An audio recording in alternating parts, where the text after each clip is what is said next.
Welcome, dear friends, to Wellness Springs. I am so blessed to have a special guest with me today, Rob Elliot, who is an exceptional sales and business coach, public speaker, and fellow author and podcaster. Rob's podcast show is called The Real Journey of Success, and I am blessed to have been interviewed by Rob twice, all thanks to a communal friend, Marav Tarka, when we were celebrating the success of our collaborative book, Lady X, and became a #1 bestseller. And again, last October on our anniversary, we did a special relaunch and we became #1 again. And it was so much fun to be with Rob because he is just an amazing soul, and he's got a real art of communication and helping you to relax, and he gets all the gems and nuggets out of you, and hopefully I can get the gems out of him today because he is a sales guru. So, and I also love his tagline on his show, and I've also seen it in his book. I hope you can see it. Hang on. The Sales Chain. Yeah. His tagline is "Have a groovy day." When he first said it, I thought that was so sweet. I couldn't help but smile. I was thinking of Austin Powers and that era. So hopefully we're going to have fun days. So welcome, Rob, to Wellness Spring. Beverly, thank you so much. It's beautiful to have such a lovely introduction. So let's hope we're going to have a groovy podcast. I'm sure it will be. As you know, I've been at the Elvis show all weekend and you've been at the cricket. So we're both filled with beautiful, high love energy. So I like my audience to get to know my guests and go into the nitty-gritties, because anybody can read about your bio and your background and about sales. But who are you really? Like, where were you born? Can you tell us about your family, your education, and where you grew up? Born and bred in Sydney. Mum and dad. Dad was an electrician and mum worked in an office. And they had what you call a life-changing event where my dad was offered the chance to go and run pubs for a company called Tui's. And so I actually never lived in a house until I was 26. And even then it was a unit. I'd always grown up in pubs. And it was amazing. I mean, back in those days, they were pretty wild and woolly places. But I grew up in a place called Bankstown. That's where I spent most of my time, which is in southwest Sydney. It was a fantastic place. It was full of all these different cultures, all these different nationalities. And we had a ball. And I was privileged enough to go to a school on the North Shore called St Aloysius, big private boys' school, not as big as a lot of the others. And so I had totally two different things. I had living in Bankstown, very working class, very straightforward, straight-talking people. And then I went to the North Shore. And in those days, the North Shore were a lot rich people and kids growing up in a totally different environment to mine. So I had this chalk and cheese every day. Both very good people, but as you say, your environment shapes who you are. And they didn't always see things the way I saw them and vice versa. So, but I loved it. I was privileged, had two great parents. They put off actually buying a home so they could put me through school. And that's where I learned about sales, good, bad, and the ugly, and made a lot of mistakes and saw how to communicate with people, how to make people feel wanted, valued, saw when it all went wrong as well, which was a great learning curve. And then Mum said, you can't work in the pub anymore. We want you to go out and get an education and get in that. So I left and worked in the Commonwealth Bank for 11 years and then moved over to sales. And I've had an absolute ball, met some fantastic people and just enjoyed life ever since. Wow. Like you said, that was very much chalk and cheese. And, you know, we never know who or where people come from, their background, because I do a lot of yacht racing and you never know who's sitting on the rail with you. Could be a pauper or could be a multimillionaire. And I actually sailed Flying 11s in Sydney. Not very well. Ended up in the drink on the Parramatta River underneath the bridge once, and I thought to myself, maybe not be the boy from Bankstown, really should be out in a yacht. Oh, as you know, practice makes perfect. So you just needed to jump on that horse again and take it by the reins. So it was very cold in the middle of winter on the Parramatta River, I can tell you that. Well, I hope you don't mind me sharing, but I think it's relevant for the show because I read in your book also that you were born with cataracts on your eyes and you were bullied at school, and you actually went to 5 different schools in 6 years. And I just wondered if you could share that, because bullying is a huge thing worldwide. You know, things haven't changed since we were kids. And, you know, I'm wondering from your take, having suffered so much, you know, how could teachers and parents change this so the children are not traumatized? Look, I think growing up, I went to, all those were in primary school, and that's just the way kids were. Kids are very cruel, but they don't mean to be cruel, especially younger kids. So I wore what we would call Coke bottle glasses. My mum had rubella, which was German measles, before I was born. So I was actually lucky only to have bad eyes.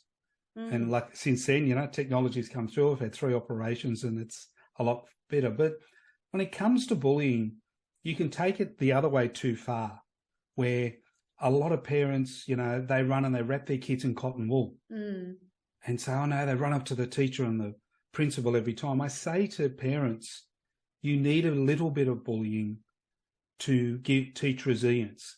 Now, what I mean by a little bit of bullying is I don't mean the nasty stuff. If you look at it now, there's a reason why someone is bullying your son or daughter. And there's an issue at that child's home that's making them react that way. Where a child is being bullied, if you wrap them up in cotton wool and don't teach them resilience. I was actually talking to a high school principal just before Christmas. And I said, and what's the biggest challenge you have at high school? He said, boys and girls are very aggressive. They want to fight. They want to bully. And I said, where did that come from? He said, a little bit of COVID, a little bit of helicopter parenting, a little bit of everything. And so what I say, in primary school, you need to be much softer. You need to teach your children, well, you know what? That boy or girl's obviously got something that's making him angry. That's when you teach your child to turn the other cheek as much as they can, but don't take a backward step. And I think that's important. You can turn the other cheek, you can be nice and you can stop the bullying, but never, ever take a backward step. Because to a bully, that means they've won. And by me, not taking a backward step is stand up for yourself, but in a much nicer way. When it comes to high school, they're far larger, far bigger. So parents have to be supportive. We told my son, he went to a boys' school. I told him that if you ever hit someone first, you won't get any support from me. If I hear you're ever bullying someone, you won't get support from me. But if someone hits you first, you have our permission to defend yourself. Wow. And that's a big thing. Children need to be taught resilience. They need to be taught that what's happening to them is wrong, but not necessarily you need to say, okay, well, how do I handle it better, rather than going to cotton wool. And sometimes the bully can end up being your best friend. That's, you know, it's every child is different, but it's fault on both sides, more, of course, worse on the bully side. I grew up in western suburbs of Sydney with going to school with ultra-wealthy kids. Yes, I got bullied a lot. In the end, I stood up for myself. And to quote rugby, there's nowhere to hide on the bottom of a rugby ruck or mall. If I didn't stand up to myself, stand up for myself, I would have been in bigger trouble. But I would never condone violence. There's more ways to do it. Wow. And as it comes to social media bullying, I know it sounds simple, but unfriend, block, and turn off. That's really bullying good doesn't advice. exist unless you see it. You can block someone. You can unfriend someone. And you can turn around and say, be it Twitter, be it Instagram, be it any of the plethora of social media platforms, take a break for 2 days. Just talk to your friends on Messenger. Because if they're your true friends, they'll message you. Ignore it. If you ignore a bully, they eventually go away. 9 out of 10. And the ones that don't go away, there's more serious problems there than we have time for today. But I think in sum it up, parents need to teach resilience and don't ever condone violence. Wow, that's really good advice. And I like the way that you said that you had to learn to stand on your own 2 feet. Because recently I was talking to a friend and she's dyslexic and got bullied in school, and the teachers treat you as if you're an imbecile, and her 2 daughters are the same. So she told them, look, it's only a label you've been given, and you know, all I ask is that you stand on your own 2 feet. So she doesn't mollycoddle them or wrap them in cotton wool, as you say.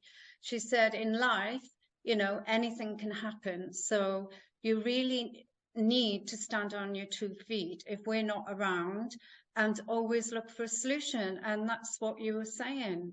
You know, I think a lot of people are so quick to reach out, help, you know, and expecting people. And the more people do for you, the less you stop thinking and acting in an appropriate way. Oh, look, how true. I remember speaking to a couple of school kids one day, and I said, do you realise at school, you know, the cool boy or the cool girl that gets all the dates and gets all the attention?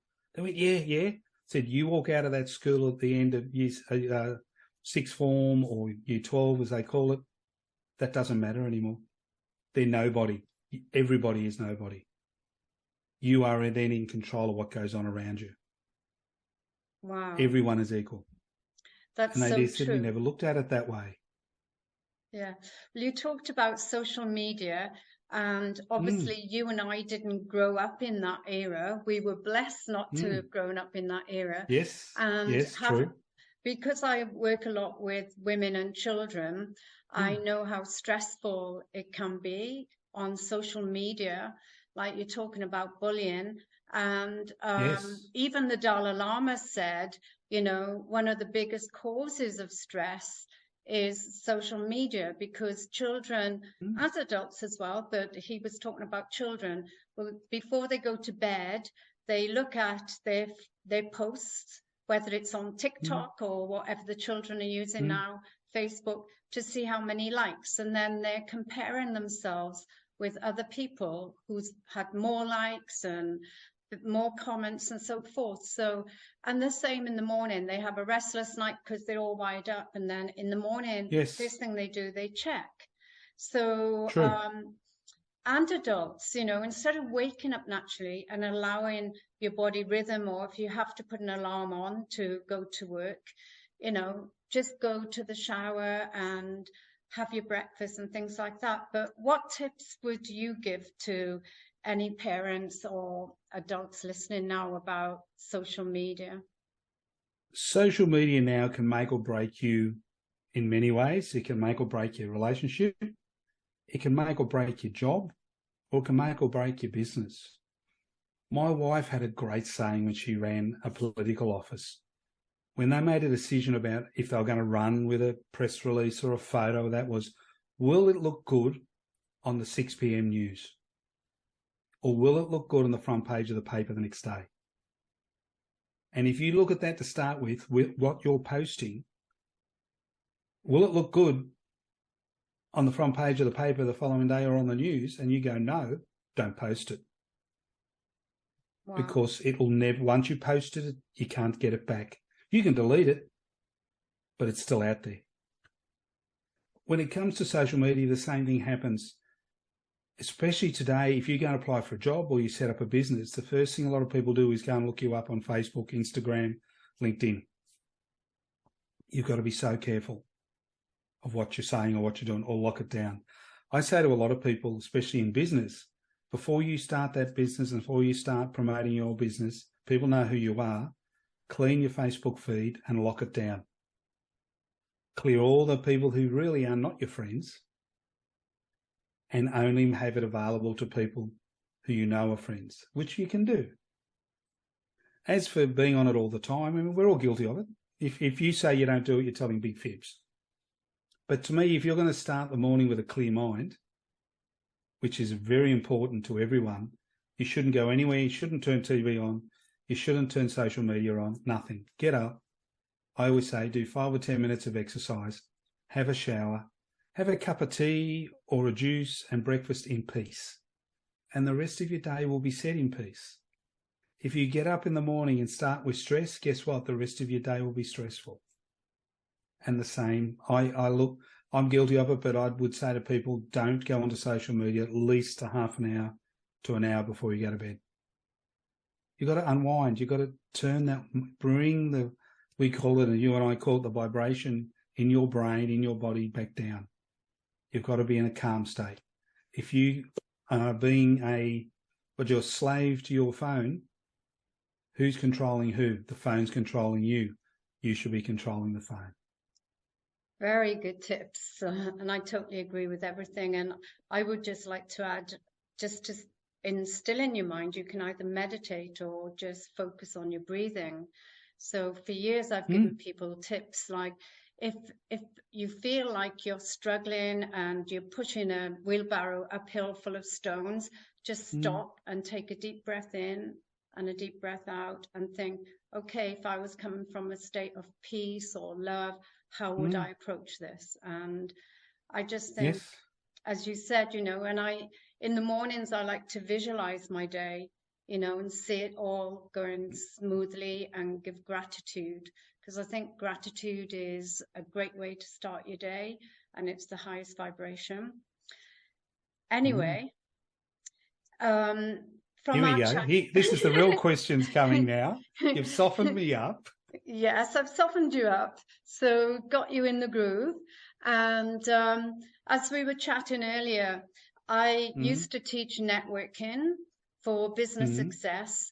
And having read your book, The Sales Chain, I found a lot of similarities in the way people sell and to the way people network.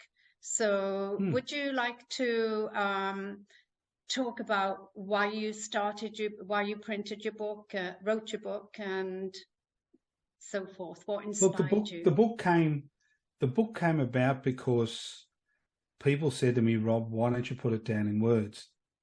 And I looked around and I searched, and would you believe there's no books out there for people starting in sales who have never sold before? Wow. A plain, easy to read book. There's plenty of books out there on sales, and they've got all these strategies with these big words, and you must do this, and you must do that. And all they do is confuse and overwhelm. If you're confused and overwhelmed, you can't sell. And these days, people don't sell. And it's funny. People say, what do you mean you don't sell? Well, used car salesman, that type of selling's gone. Using certain strategies, yes, you can go and do NLP, and I can teach someone how to manipulate someone's feelings and emotions to get the sale. But is that the right thing to do? No. Is it fair to manipulate someone who may not quite be as switched on as you and get them to buy something that's not going to be what they're right for them? No. You sell them what they want, but you give them what they need. And so I wrote the book purely so people could go through it. It's easy reading. My wife was my editor, so whatever I wrote, then she put back into layman's terms, because I have a habit, like a lot of us do, of talking in technical terms. But people needed to learn how to speak, how to own the room, how to question, how to listen, so many different things, and how to be themselves. And so we decided to write The Sales Chain. And it all comes from personal experience. It all comes from true stories. As you know, I have some contributors in there that have been there, done that as well. And I'll tell you what, there's nothing in there that I haven't stuffed up myself, that I haven't made a mistake on. And I always say to people, if you're getting a coach from anybody, if they haven't made every mistake possible, then they're not the right fit. Someone says, I've always done everything right.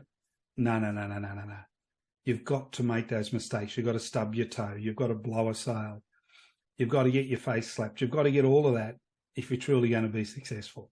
And the book's just based on my personal experience. And when I have got it right and when I have got it wrong. And it's an easy read, and people went, thank you. You know, now I can just pick the bull up any time and look up each chapter and say, wow, you know, now I forgot what I was supposed to do and I'll go back and do it.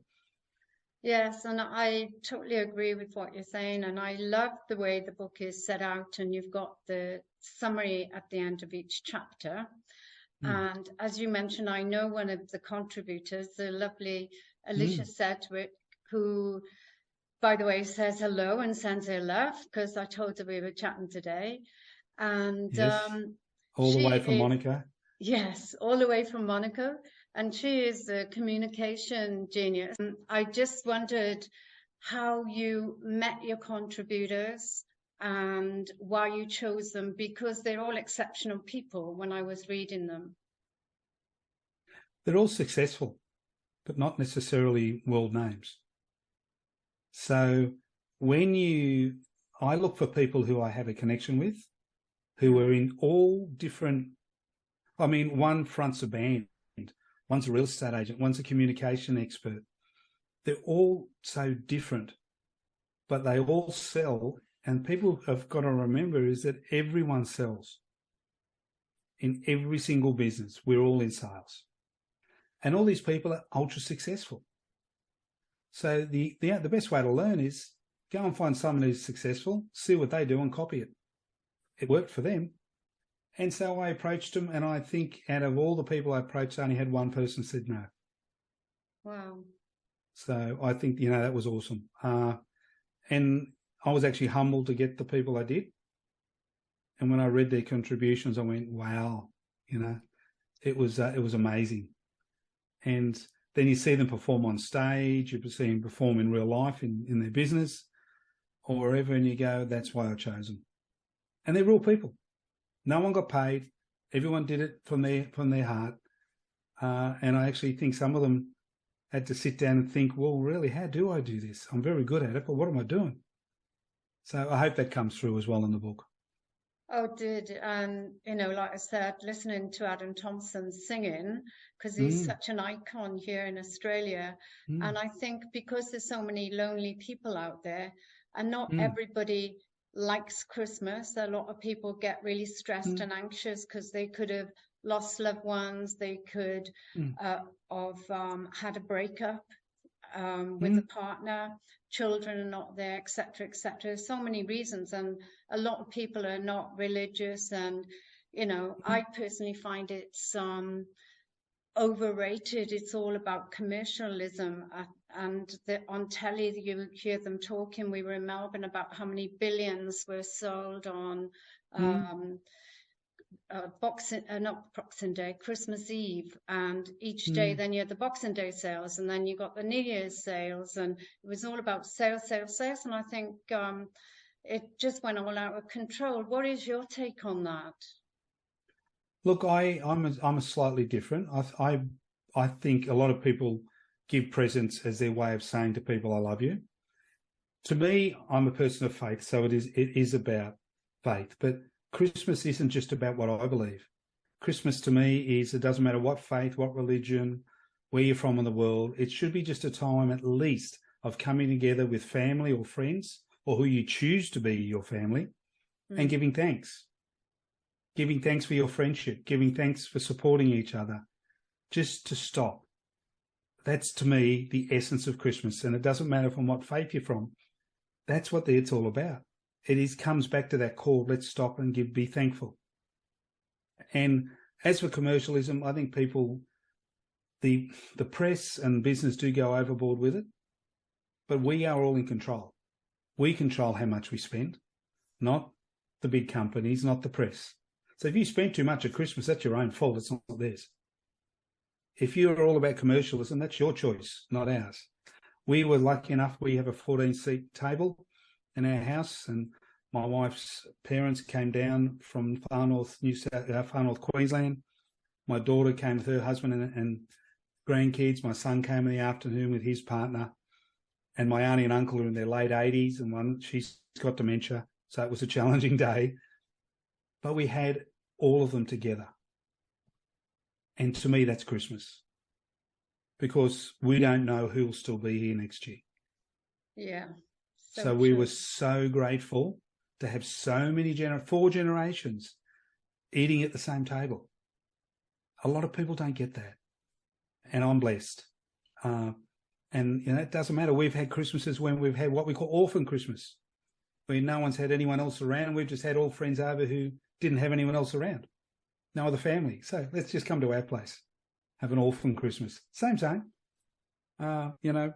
To me, Christmas is what you choose to make it. Our old doctor is Indian, very proud Muslim man, and he loved giving Christmas cards at Christmas. That was his way of saying to people who went to him, thank you. Yeah, well, I despise the term happy holidays. It's not a holiday season. I cannot stand that. That is a personal view. I just don't like it. It's Merry Christmas, and Christmas is what it is to you or me. It's not dictated by any book.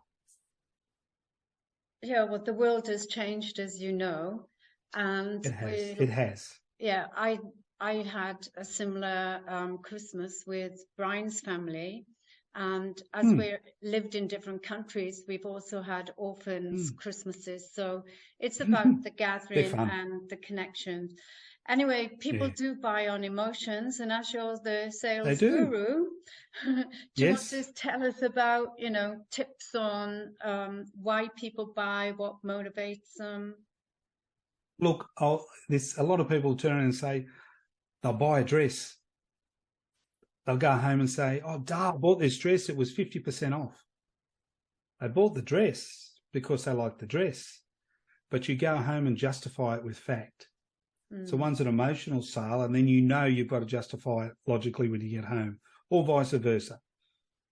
A good salesperson, if they're listening to your emotions, will use them against you to make a purchase. So what we do in sales, it's creating a need, creating fear of missing out. Do you like that? Yeah, that's a great product. Yeah, I love that. What do you like about it? And it's just, you play on the emotion, and you can get someone to buy something. I say to people, if you're buying a house, if you're buying a car, never, ever buy on emotion. It doesn't matter how much you love something. Of course, you don't buy something you don't like. But if you look back in all your life and all your bad decisions, I think you'll find 8 out of 10 of them were made emotionally, not logically. And there are people that only do logical, and they're very hard to deal with. But from a sales point of view and a business point of view, it is good to create warmth. It's good to create the needing. If you go in to a shop and you're not treated nice, you won't buy there. But if you're going in and they say, "G'day, how are you? How can I help you?" very softly, you're made to feel welcome, you are more than likely to buy from that shop. So in sales, you always need to look after your customer. It doesn't matter which level. It can be your website. You can have a horrible website. That website's not welcoming, customer won't buy. Your experience all the way through, as we call it the sales chain, is to keep your customer emotionally engaged and feel welcome. If they then buy, fantastic. If they don't go away with a negative. If they go away with a negative, they're going to tell 10 people. So It is all about channeling that. It really is. Yeah, as we talked earlier, it's about reading body language. So you've mentioned websites and you've mentioned internet and social media. We're just coming out globally of 2 years of isolation and restrictions, and we've been forced to go online. And many people, have lost their jobs or for whatever reasons, or their jobs might not even exist. And they've been looking within and following their passion. And, what would you say to these people? Because I know your tagline is like people by people, or your motto. And it's the same with networking. When you want to meet people, it's about body language, building that rapport, connecting. When you're online, have you noticed in the last 2 years, how has it affected your business, and what tips can you do because I have found that people are listening more online because you haven't got the distraction if you're at a big event or in a shop looking over there or looking over there. But what has been your experience with your sales business and sales coaching? You've got 20 seconds when someone goes onto your website for them to yay or nay. That's the honest truth. Yeah. I would say to people, your front page, which is your first page, clean and simple. Who you are, what you do, and how you can help them. If you can solve someone's problem, they will click further. If you can't solve their problem, they're not going to. I would say as well, you need to have a podcast if you have an area of expertise, giving people small 10-minute tips. If you're in pest control, if you're in clothes making, if you're in accounting, it gets them engaged again further. And every time they click on something else on your website, it brings them further and further and further in. What a lot of people didn't do when we went to online is they didn't update their website. They didn't update their Instagram, their LinkedIn, all that. They kept it as it was. Most of the time, websites were used for a name, phone number, location. Not anymore. You're still doing, even though it's now adjusted itself, you're still doing 30% of your business purely people are purchasing online. So that online has to be as close to a store experience as possible. You have to say thank you. Someone places an order. They always give an email. Straight away, there should be an email going back to you. Thank you very much for your purchase. We'll be in contact with you soon. You contact. Give them a text, give them a call. If they're buying quite a lot, what's wrong with picking up the phone and saying, hi, it's Beverly here. Thank you for buying those $30,000 worth of diamonds from me. I'd really like to say I value your business and I hope to speak with you soon. You don't have to speak to them. A 15-second message is all it takes for them to go, yeah, wow, she took the time. A handwritten note if you're sending out something in a package.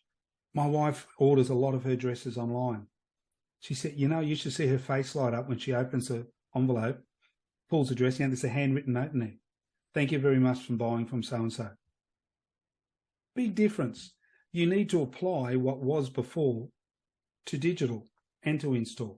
You just need to change the method of delivery.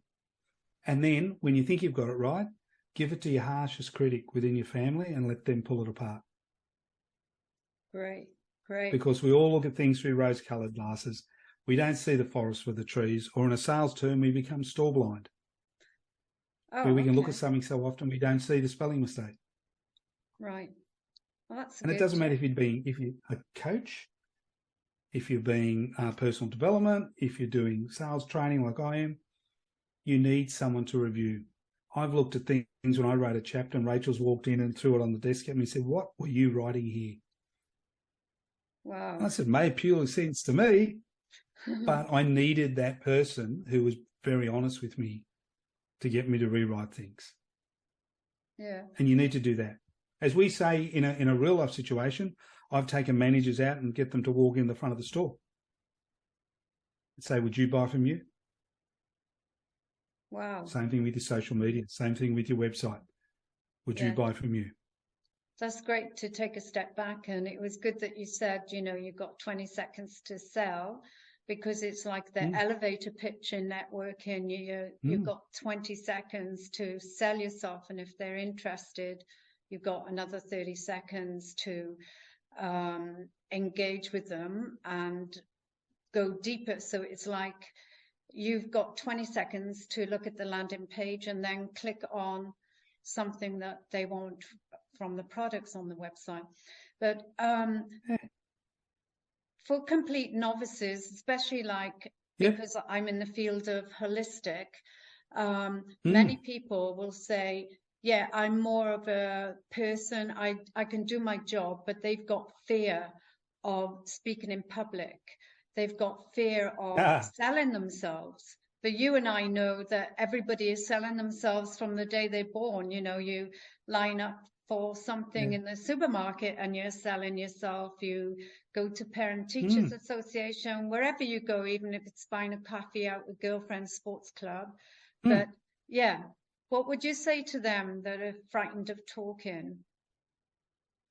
The fear of talking doesn't exist. It's only in your mind. And yes, that's harsh. But, oh, yeah, but you can do it well. Okay, I couldn't always. I'll be honest with you. A gentleman once said it to me who was a tradesman. I can't go and sell. I can't do this. I said, you know, when you were young and single? I went, yeah. I said, and you're at the pub? And he went, yeah. What happens if you saw a nice-looking girl across the bar? Oh, I'd walk over and say hello. And you would what? You would sell yourself to her, wouldn't you? Yeah. I said, so what's the difference? I said, take it. I always go by the mantra of, how do you eat an elephant? And they go, what do you mean? I said, how do you eat an elephant? I said, one bit at a time. You don't need to be a Tony Robbins. You don't need to be a Grant Cardone or an Alicia Sedgwick. What you do need is confidence. Little bits. Start with when you go to the shop, ask the guy or the girl who's serving you, how was your day? You don't know them. And you watch their face change. Oh, someone spoke to me. You only have to interact with someone for 20 seconds. 20 seconds becomes 40 seconds. 40 seconds becomes 2 minutes. If you're nervous, I say remove the name, and it's what you label it. You and I understand that we control the emotion. We put labels of emotion on every situation. So instead of saying I'm nervous when I'm speaking, say I'm excited when I speak. Your stance will change. If you're walking on into a meeting or you're walking into a big room, you don't know anyone, tell yourself, I'm excited to go to this, not I'm nervous. If you say I'm excited, your shoulders will lift, they will go back, and you'll walk in. And they're little things. And just practice a little bit every day. You don't need to be the best speaker in the world, but the more you do it, and if you say to yourself, I want to speak to one person every day that I don't know, just as simple, how's your day going? All of a sudden, each time you do that, the brick comes down one by one until you have no fear at all. And if they don't talk to you, who cares? We're going to get that in sales. You're going to get that in business. Yeah. It's a totally different thing. You and I can talk, but it's a totally different thing about walking on stage and talking. That's a whole new segment. That's very different, but that's a lot of fun. I call it fun anyway. Yeah. It's walking out on stage. I'll do very quickly. I had to do a keynote on what we call Anzac Day in Australia, which is a very important day in Australian calendar about what happened many, many years ago. And I had all my notes when I very first started talking. And I had written this speech. I'd taken days. I put hours into it. Spoke about my auntie and all that. Walked out. It was an outside event. About 500 people. Walked up with my notes, put the notes down, looked up. The sun was in my eyes. Could not see a thing.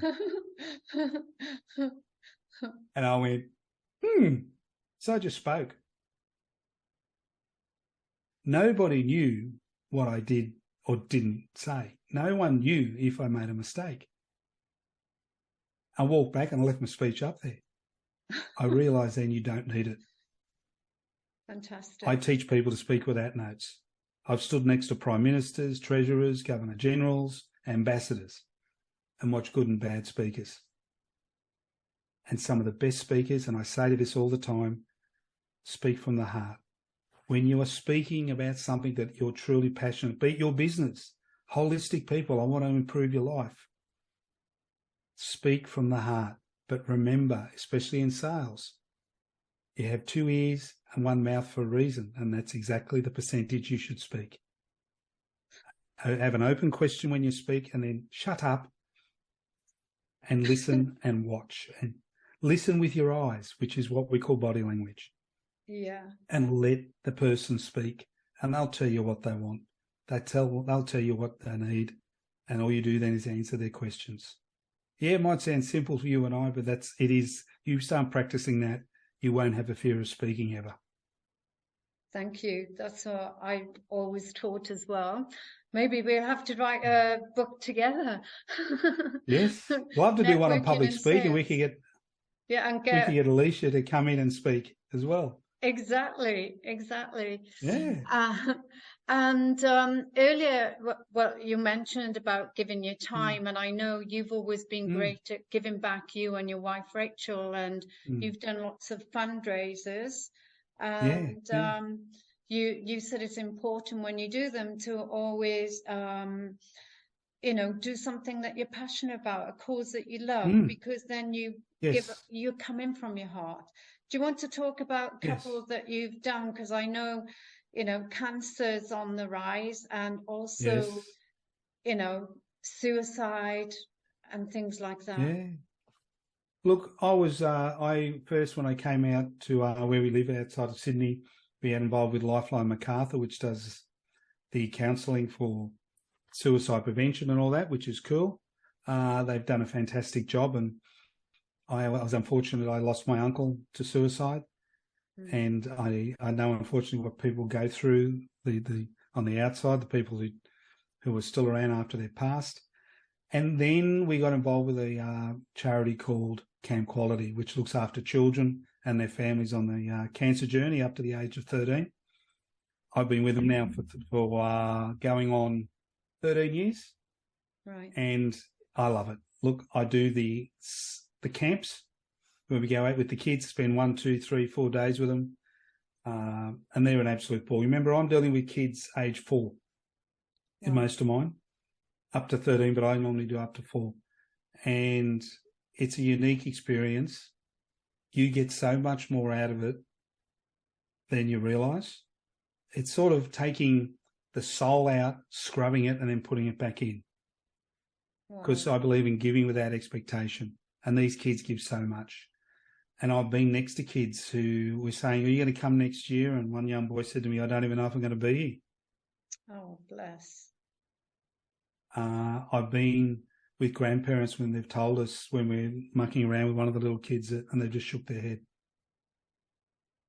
And then I've seen the other side, the joy of a little boy or girl that's spent the day so their parents can go and spend time with their brother or sister who doesn't get that time. We lose these days, when I started, about 24% of children with cancer. I think it's down to about 18 or 19% now, which is excellent. But I believe in being in a charity that is close to your heart. It can be your local cricket side, your local soccer side. It doesn't have to be Camp Quality or Lifeline or anything like that. I believe if you find what is truly in your heart, that you can make a little bit of difference, the butterfly effect that you have on people's lives when you do something goes truly around the world. And you never know, all of a sudden something comes back and you go, wow, I did that years ago and it's still out there. And I've never failed. I've seen people come to our events. We had a group from the National Australia Bank NAB, and they had part of was come and help at one of our big weekends. And they didn't know what to do. They were putting on a disco. And they were a lot younger than us. And they didn't know how to talk to the kids. They didn't know anything. And they just thought they'd do the disco and then disappear. And we went, no, you got to come and sit and have dinner with us. Oh, can we? And we just won them over. The kids won them over. These kids are full of life. And you just see it changed their life, these young adults. And, That's beautiful. just find somebody that you love. It Yeah. doesn't matter if you spend 4 hours a year, but you'll make someone's life. You'll change. You could change someone's life. You could save their life. But I tell you what, at the end of the day, you don't do it for the gratitude, but when you finish doing it, it does make you feel very good. That's wonderful. Yeah, that's what I say to people. The best gift you can give someone is your time, and Priceless. and be of service, Mm. without any expectation, like you're saying. What about from the fundraising side? Because, from the sales side, how easy or not is it to get people to donate to these charities, etc.? To me, it's a lot easier than it is for a lot of people. But people will not donate to your charity unless they know you're 100% in, that you're coming from the heart. So to ask someone to donate a service or money, they will read you within the first 30 seconds. If you have a prepared script, if you have all of this, they won't even go near you.